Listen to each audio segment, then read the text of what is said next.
বাংলাদেশে শাহবাগ চত্বরে অবরোধ, ইউনূসের পদত্যাগের এবার দাবি উঠছে স্লোগান। ইনকলাব মঞ্চের কর্মসূচির ফলে ঢাকায় রীতিমতো উত্তেজনা। উসমান হাদির খুনিদের গ্রেফতারের দাবিতেই উত্তাল হয়ে উঠেছে বাংলাদেশ।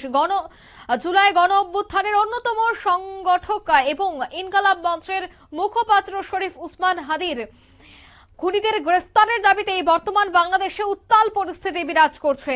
তবে ইনকলাব মঞ্চের নেতৃত্বে ইতিমধ্যেই দেখা গেছে যে শাহবাগ চত্বরে অনির্দিষ্টকালের জন্য যে অবরোধ শুরু হয়েছে, সেই অবরোধে আন্দোলনকারীরা শাহবাগের নাম পরিবর্তন করে শহীদ উসমান হাদি চত্বর ঘোষণা করেছেন। অন্যদিকে দোষীদের দৃষ্টান্তমূলক শাস্তির বিচার তারা চাইছেন।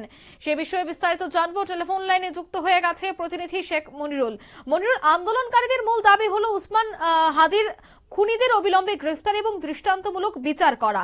অন্যদিকে ইউনূসের পদত্যাগেরও এবার স্লোগান উঠছে। কতটা চাপে রয়েছে এই মুহূর্তে ইউনূস? দেখো, আজ গতকাল থেকেই কিন্তু তাদের এই আন্দোলন শুরু হয়েছে, আজকেও সেই আন্দোলন চলছে। যতক্ষণ না পর্যন্ত ওসমান হাদির যারা খুনি, যাদের নাম প্রকাশ্যে এসেছে, প্রত্যেককে গ্রেফতার করতে হবে এবং দ্রুত তাদের বিচার করে ফাঁসির সাজা ঘোষণা করার দাবি কিন্তু জানিয়েছে ইনকলাব মঞ্চের সদস্যরা। আর ইনকলাব মঞ্চের সদস্যরা এবার এই ওসমান হাদির মৃত্যুর জন্য সরাসরি ইউনূসকে দায়ী করে তারা কিন্তু বিক্ষোভ দেখাচ্ছেন এবং প্রায় 48 ঘন্টা হয়ে গেল এই বিক্ষোভ চলছে এবং এই বিক্ষোভ টানা চলবে বলে কিন্তু ইনকলাব মঞ্চের তরফ থেকে জানানো হয়েছে। যদি ওসমান হাদির যারা মৃত্যুর সঙ্গে যারা সরাসরি জড়িত তাদের নাম প্রকাশ্যে যদি না আনতে পারে, তাহলে জুলাইয়ের অভ্যুত্থানে কেন আমরা অংশগ্রহণ করলাম তা নিয়েও কিন্তু ইতিমধ্যে প্রশ্ন উঠতে শুরু করেছে। ইনকলাব মঞ্চের সদস্যদের দাবি, আন্দোলন আমরা করলাম কিন্তু কেউ ফসল এখন অন্য কেউ নিয়ে যাচ্ছে। অর্থাৎ তারা কিন্তু একেবারে সরাসরি ইউনূসের বিরুদ্ধেই বিষোদ্গার করেন এবং ইউনূসের এই বিষয়ে পদত্যাগ দাবি করেন। আগামী 48 ঘন্টার মধ্যে যদি দোষীদের গ্রেফতার করা না হয়, তাহলে কিন্তু তারা বৃহত্তর আন্দোলনে যাবেন এবং জুলাইয়ের যে গণ অভ্যুত্থান সেই পথেই কিন্তু তাদের আন্দোলন কিন্তু তারা ট্রেলার দেখালো, এরপর কিন্তু এরা পিকচার দেখাবে বলেও কিন্তু ইউনূসের উদ্দেশ্যে কিন্তু কড়া হুঁশিয়ারি দিয়েছেন। অন্যদিকে এনসিপির যারা গণ আন্দোলনে ছিলেন এই সময়তে, তারা কেন এই বিষয়টা নিয়ে চুপ, তারা কেন রাস্তায় নামছে না বা ইনকলাব মঞ্চের আন্দোলনে তারা কেন আসছে না তা নিয়েও কিন্তু ইতিমধ্যে ইনকলাব মঞ্চ কিন্তু প্রশ্ন তুলেছেন। ইনকলাব মঞ্চের সদস্যরা তারা জানিয়েছেন আগামী দিন এই যতক্ষণ না পর্যন্ত গ্রেফতার হবে ততক্ষণ পর্যন্ত কিন্তু তারা এইদিকে থাকবে। অন্যদিকে এই ঘটনা চলাকালীনই কিন্তু বাংলাদেশের রাজনীতিতে নতুন টুইস্ট লক্ষ্য করা যাচ্ছে। এনসিপি থেকে কিছুক্ষণ আগেই পদত্যাগ করেছেন বিশিষ্ট লন্ডনের চিকিৎসক বা এই জুলাইয়ের আন্দোলনে অন্যতম যিনি ব্রেন চাইল্ড, তার নাম হচ্ছে তাসনিম জারা।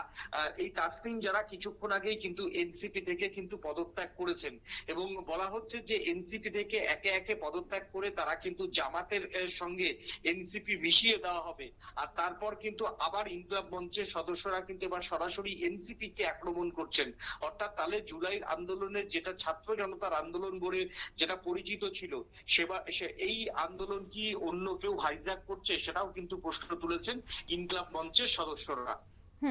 অন্যদিকে তারা যে অভিযোগ করছে যে সরকার হাতির নিরাপত্তা দিতে ব্যর্থ হয়েছে, এখনো পর্যন্ত খুনিদেরকে ধরতেও তারা কার্যত পদক্ষেপ নিচ্ছে না। এই যে একের পর এক অভিযোগ, এবং তুমি যে কথাটা বলছিলে যে এবার পদত্যাগের দাবিও তারা তুলছে, সেই জায়গায় যদি ইউনূস তড়িঘড়ি দোষীদের কে গ্রেফতার বা তাদের বিরুদ্ধে কঠোর পদক্ষেপ গ্রহণ না করে, তবে কি আগামী দিনে আরো একবার গৃহযুদ্ধের সম্ভাবনা রয়েছে বাংলাদেশে? কি বলবে?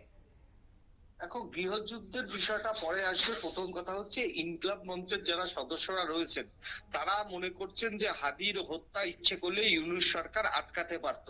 তাদের যে গোয়েন্দা সংস্থাগুলি তারা সেই খবর রাখতে ব্যর্থ হয়েছে, তাহলে এত গোয়েন্দা এত পুলিশ ঢাকায় পুষে লাভটা কি, তারা এই প্রশ্নই কিন্তু করতে শুরু করেছেন। অন্যদিকে ইনকলাব মঞ্চের সদস্যদের যেটা দাবি, এখনো পর্যন্ত গ্রেফতার হয়নি অপরাধীরা। তারা মনে করছেন যে অপরাধীরা পৃথিবীর অন্য রাষ্ট্রে পালিয়ে গেছেন, সেই জায়গাতে ইউনূস সরকারের যদি তোমার হচ্ছে সামান্যতম উদ্যোগ থাকতো, তাহলে কিন্তু 48 ঘন্টার মধ্যে অপরাধীদের গ্রেপ্তার করা যেত। সেই ক্ষেত্রে ইউনূস সরকারের ভিতরে যারা উপদেষ্টারা রয়েছে, তারা এই অপরাধীদের সরাসরি পালিয়ে যেতে সাহায্য করেছে এবং তারা এই খুনের সঙ্গে জড়িত।